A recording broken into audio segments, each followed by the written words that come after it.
Hello साथियों, आज के क्लास में आप सभी को तहे दिल से स्वागत करता हूं। आइए आज मैं एनटीपीसी द्वारा जो 11 जून को प्रश्न पूछा गया है उस प्रश्न को मैं इस वीडियो में करा रहा हूं। आप लोग अंत तक बने रहिएगा और पूरे प्रश्न को देखिएगा, ठीक है। यहां से प्रश्न जो है आपका रिपीट होने की संभावना है, इसलिए आप लोग इस प्रश्न को जरूर देखें, ठीक है। तो आइए हम लोग प्रश्न संख्या फर्स्ट करते हैं। आज का प्रश्न संख्या फर्स्ट ये रहा आपका स्क्रीन पे। देखिए यहाँ पर प्रश्न आपका आया था कि अंतर्राष्ट्रीय शांति से संबंधित अनुच्छेद कौन सा है। तो अंतर्राष्ट्रीय शांति से संबंधित अनुच्छेद जो है आपका 51C है, ठीक है। ये आपका अनुच्छेद से प्रश्न जो है बार बार पूछा जा रहा है। तो इसके बाद हम लोग देखेंगे नेक्स्ट प्रश्न।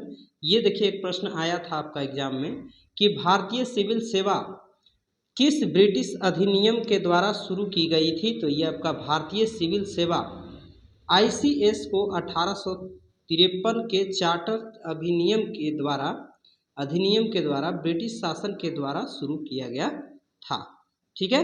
इसके बाद प्रश्न आपका देखिए एक प्रश्न ये आया था कि माइक्रोसॉफ्ट वर्ड में कंट्रोल प्लस सॉफ्ट की का प्रयोग किसके लिए करते हैं। तो ये आपका सेव के लिए आंसर हो जाता सेव, ठीक है।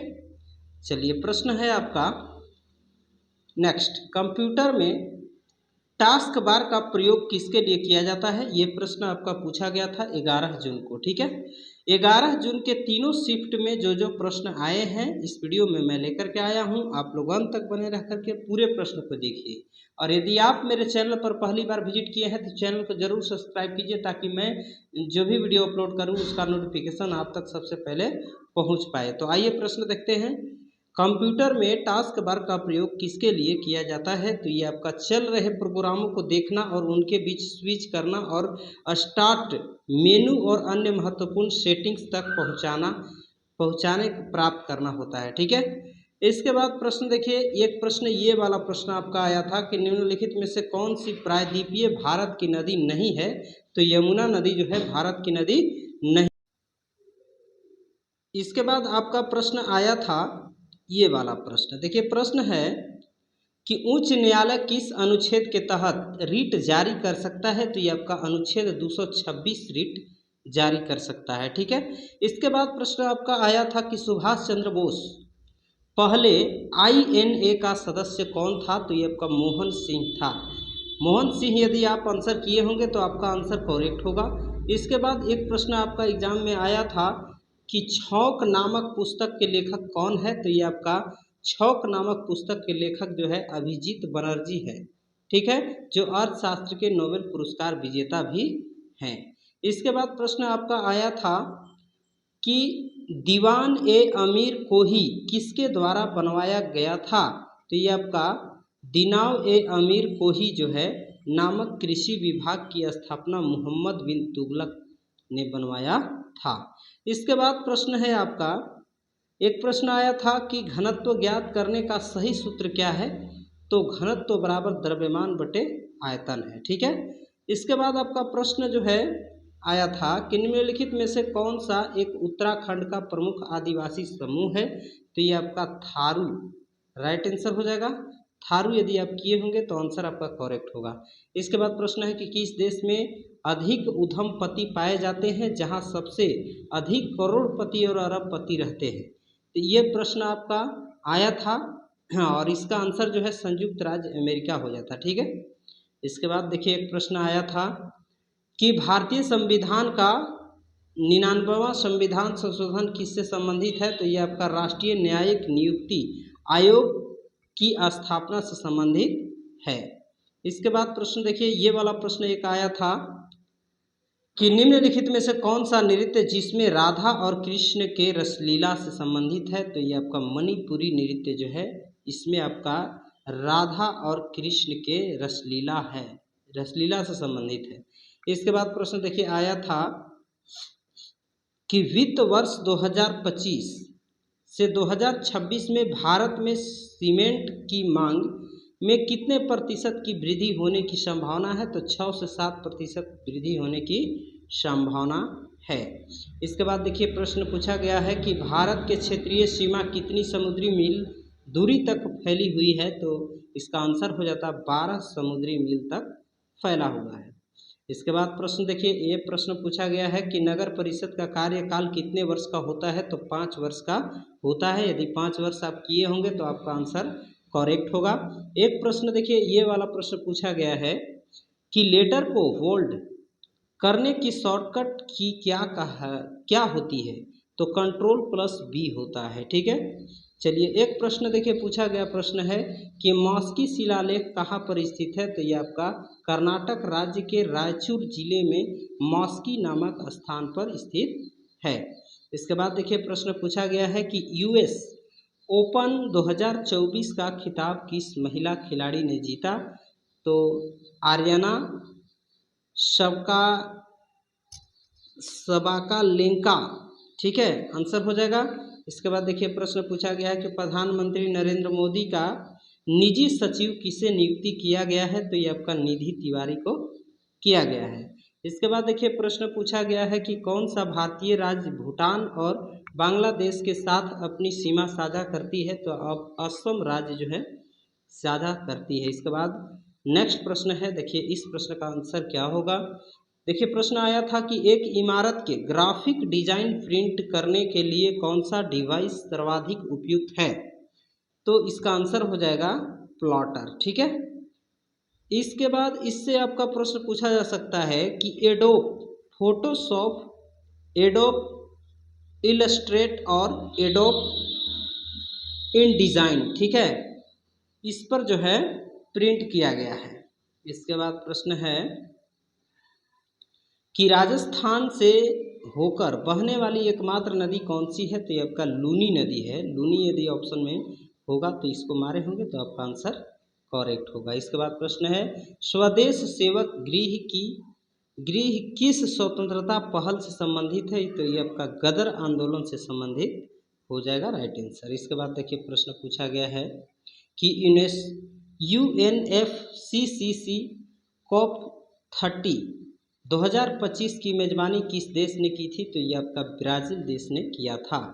इसके बाद देखिए प्रश्न पूछा गया प्रश्न है कि निम्न में से कौन सा उष्णकटिबंधीय पर्णपाती वनों का प्रमुख पेड़ है, तो ये आपका सागवान आंसर किए होंगे तो आपका राइट आंसर हो जाएगा।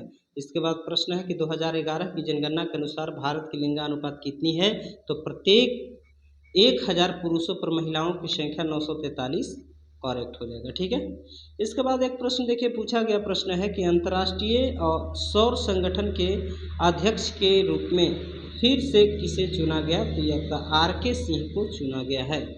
इसके बाद देखिए प्रश्न पूछा गया प्रश्न है कि हड़प्पा सभ्यता में जूते हुए खेत का साक्ष्य कहाँ से प्राप्त हुआ, तो ये आपका कालीबंगा नामक स्थान से प्राप्त हुआ था, इसका आंसर हो जाता। और कालीबंगा राजस्थान के एक पुरातात्विक स्थल है जहां पूर्व हड़प्पा चरण में खोजे गए खांचों से पता चलता है कि उस समय खेत की जुताई जो है से की जाती थी। इसके बाद एक प्रश्न आपका ये वाला प्रश्न पूछा गया है कि सरोजिनी नायडू का जन्म दिवस किस तिथि को मनाया जाता है, तो ये आपका 13 फरवरी को मनाया जाता है।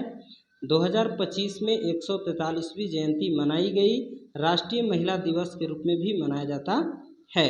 इसके बाद देखिए ये प्रश्न पूछा गया प्रश्न है कह रहा है कि पुरिया लोक नृत्य किस नृत्य का भाग है, तो ये आपका पुरिया नृत्य जो है कि गौरी नृत्य नाटिका भील जनजाति द्वारा किए जाने वाले एक पात्र है जिसमें शिव को पुरिया के रूप में दर्शाया जाता है, इसका आंसर हो जाता। इसके बाद प्रश्न है कि भारत में तैरता हुआ राष्ट्रीय उद्यान कहाँ स्थित है, तो ये आपका मणिपुर राइट आंसर हो जाता।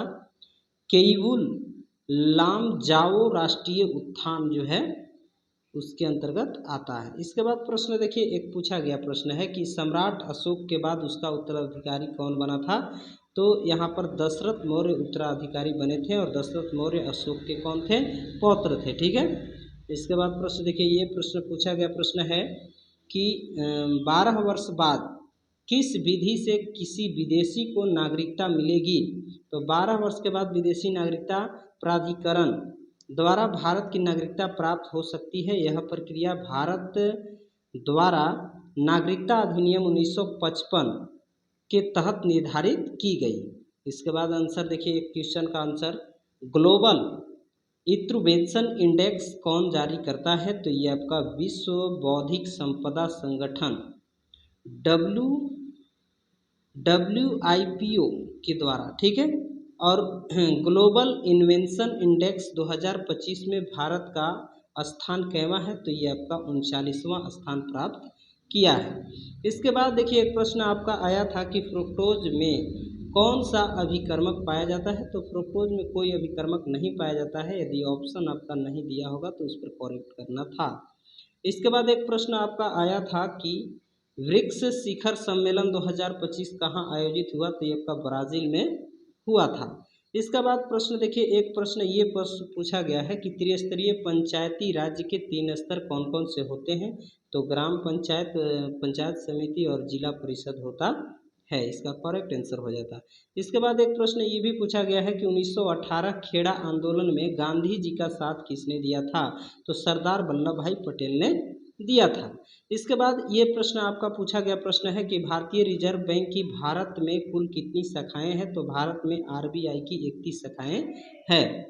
इसके बाद आपका प्रश्न पूछा गया है कि किस केस में कोर्ट ने मौलिक अधिकारों को हटाने पर रोक लगा दी थी? आपका केशवानंद भारती बनाम केरल जो है आपका राइट आंसर हो जाता है।